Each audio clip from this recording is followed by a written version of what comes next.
Weekly store update as of July 13, 2026. Natapos na visual ay 2 out of 2. O na ito pong sa atin mannequin cabinet. Ang before na nakadisplay dyan is birth month. Ngayon po ay ito po siyang parody. Pangalawa naman to po itong dito na sa may hot deals po natin. Napalitan na po namin kanina. Ito po ang harap ng ating store. Bali, nandito yung show window po natin.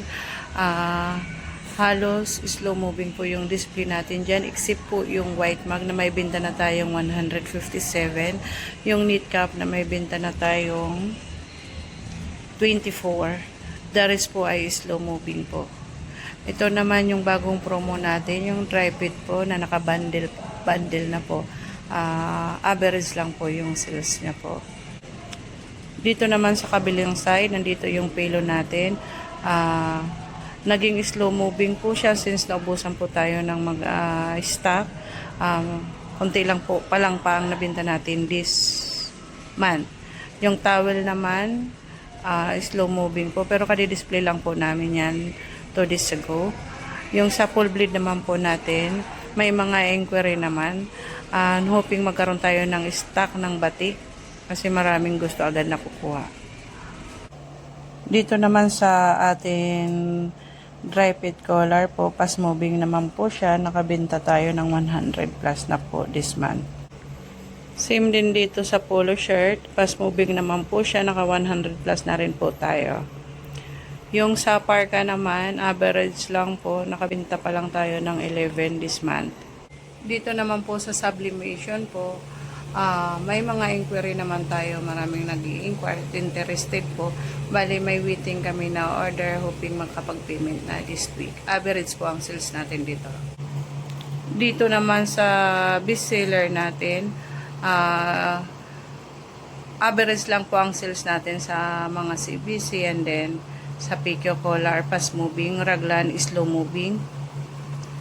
Sa journal, may nabinta naman tayo this month.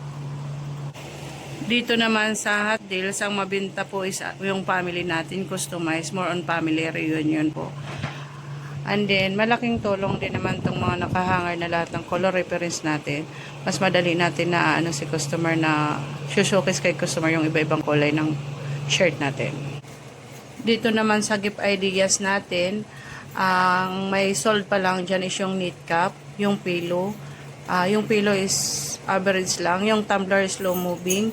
Yung sa ceramic drinkware naman natin or glass drinkware, ang mabinta lang po dyan is yung white mug at saka yung 15 ounce average. Yung mga glitter at saka frosted is slow moving po, lalo na tong enamel mug. Yung dito naman sa mga bag po natin, slow moving siya ngayon, yung drawstring, tapos yung mga flat tote bag na colored, yung black. Yung mababinta lang dito is yung regular canvas bag. Ang plan ko sana is palitan po ito kung ma-approve ng ganitong all drinkware na lang po sana sa area na yan. Dito naman po sa DIY section natin or wall, sobrang hindi na siya napapansin ng customer at hindi na mabinta yung display natin.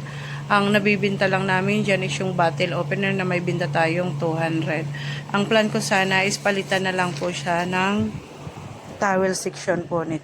Yung ganito po. And then sa baba is yung colored canvas bag. Dito naman po sa uniform natin, average din po ang sales natin. Ang makakakuha ko ng binta dito sa may reflectorized, waiting lang po ako sa payment.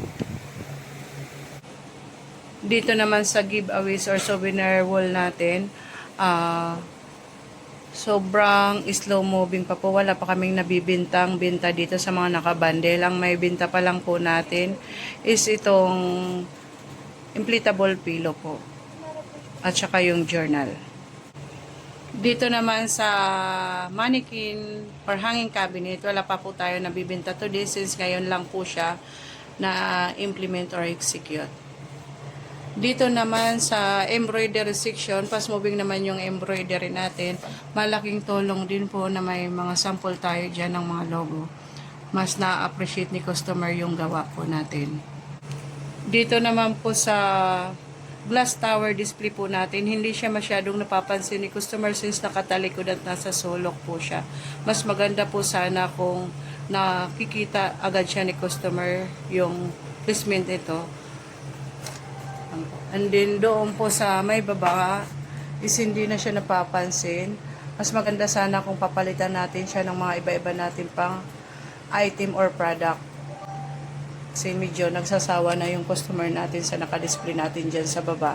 At pag may nag-i-inquire, minsan wala pa pong stock na available. Dito naman po sa queues, malaking tulong dito yung QR. Pero more ng customer, ayaw nila nag-place ng order dito sa queues. Ganito po yung back view ng store natin.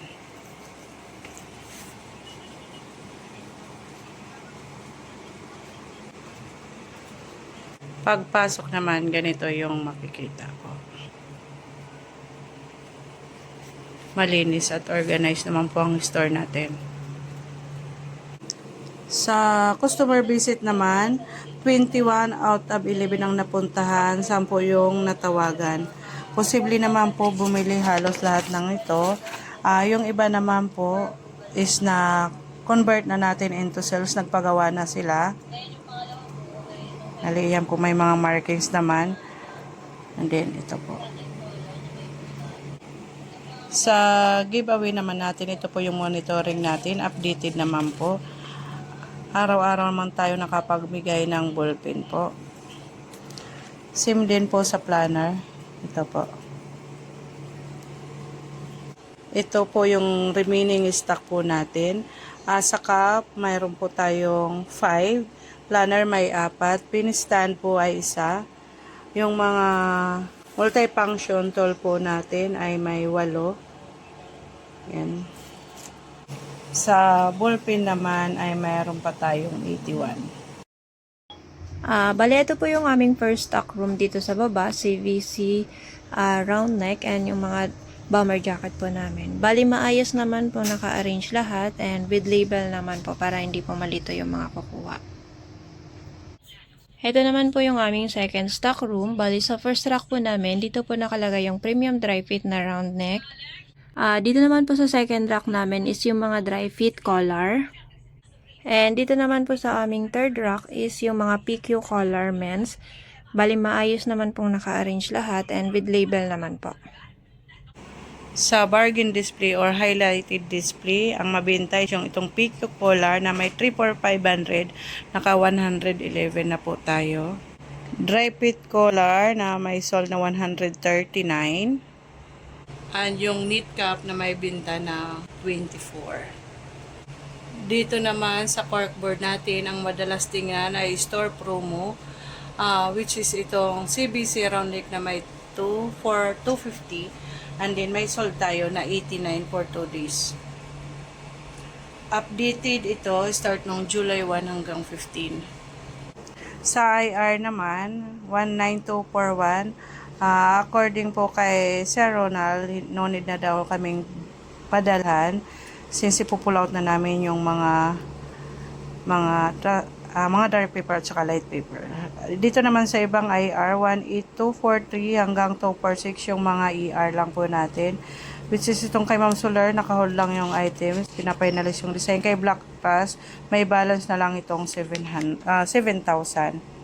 Ito namang IR 19243, pinalo up na po uli namin sa Ate Bit regarding sa pag-verify ng mga na-pull out namin this month at saka last month. Nag-like naman po siya. Kulitin na lang po din namin siya bukas.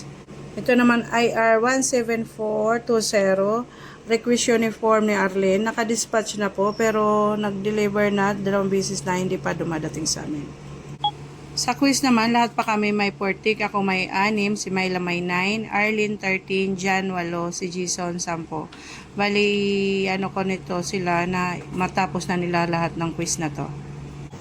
Ito po yung mga topic na kay Arlene. Bibigyan ko sila nito ng lead time na para matapos nila lahat. Ito naman yung kay Jan Jason. Yan pa yung mga topic niya. Ito naman yung kay Jan Alvarez. kay May Larita, and yung sa akin. Sa workshop naman, ang nakapag-workshop this week ay si Arlene na may ratings na good, si May Larita na may ratings na satisfactory. Sa sales demo naman, wala pang nag-sales demo sa amin this month. Yun lang po. Thank you. Bale, ito po yung aming first stock room dito sa baba, CVC round neck and yung mga bomber jacket po namin. Bali, maayos naman po naka-arrange lahat and with label naman po para hindi po malito yung mga kukuha. Ito naman po yung aming second stock room. Bali, sa first rack po namin, dito po nakalagay yung premium dry fit na round neck. Dito naman po sa second rack namin is yung mga dry fit collar.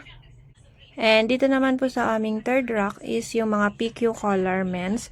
Bali, maayos naman pong naka-arrange lahat and with label naman po. Sa bargain display or highlighted display, ang mabenta yung itong PQ collar na may 3,4,500, naka 111 na po tayo. Dry fit collar na may sold na 139. And yung knit cap na may binta na 24. Dito naman sa corkboard natin, ang madalas tingnan ay store promo, which is itong CBC round neck na may 2 for 250. And then may sold tayo na 89 for 2 days. Updated ito, start nung July 1 hanggang 15. Sa IR naman, 19241. According po kay Sir Ronald, no need na daw kaming padalhan since ipupull out na namin yung mga dark paper at saka light paper. Dito naman sa ibang IR, 18243 hanggang 246 yung mga ER lang po natin. Which is itong kay Ma'am Solar, nakahold lang yung items. Pinapinalis yung design. Kay Black Pass, may balance na lang itong 7,000. Ito namang IR 19243, pinalo up na po uli namin sa Ate Bit regarding sa pag-verify ng mga na-pull out namin this month at saka last month. Nag-like naman po siya. Kulitin na lang po din namin siya bukas. Ito naman IR 17420, request uniform ni Arlene. Naka-dispatch na po pero nag-deliver na 2 beses na hindi pa dumadating sa amin. Sa quiz naman, lahat pa kami may 40. Ako may 6, si Myla may 9, Arlene 13, Jan 8, si Jason 10. Bali, ano ko nito sila na matapos na nila lahat ng quiz na to. Ito po yung mga topic na kay Arlene. Bibigyan ko sila nito ng lead time na para matapos nila lahat. Ito naman yung kay Jan Jason. Yan pa yung mga topic niya. Ito naman yung kay Jan Alvarez, kay May Larita, and yung sa akin. Sa workshop naman, ang nakapag-workshop this week ay si Arlene na may ratings na good, si May Larita na may ratings na satisfactory. Sa sales demo naman, wala pang nag-sales demo sa amin this month. Yun lang po. Thank you.